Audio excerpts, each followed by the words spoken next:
મોટા કલાકારો છે જ. એટલે મને દુઃખ એ થયું કે ભાઈ ચલો મને બોલાયો ના બોલાય એની વાત નથી, પણ મારા ઠાકોર સમાજના, ક્ષત્રિય સમાજના ઘણા બધા કલાકારો એવા છે, બહુ સારા સંતવાણી પણ કરે છે, સારું ભજનો પણ ગાય છે, સારું સાહિત્ય પણ કરે છે. ઘણા બધા કલાકારો એવા છે કે જે સારા લેવલ પર છે.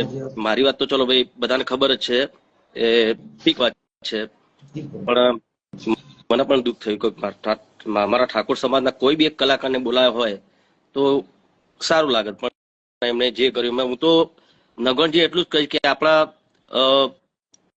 સમાજના નેતાઓ પણ ઘણા બધા છે, બહુ આપણા સમાજના નેતાઓ, તો એ નેતાઓ બી આનો વિરોધ ઉઠાવવો જોઈએ, રજૂઆત કરવી જોઈએ કે આ આવું ના ચાલે એમ.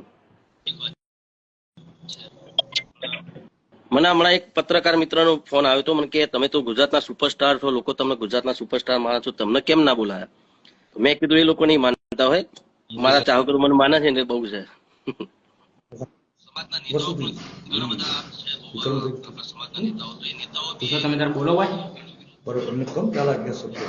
બોલો ને ગોળજી, તમારે કઈ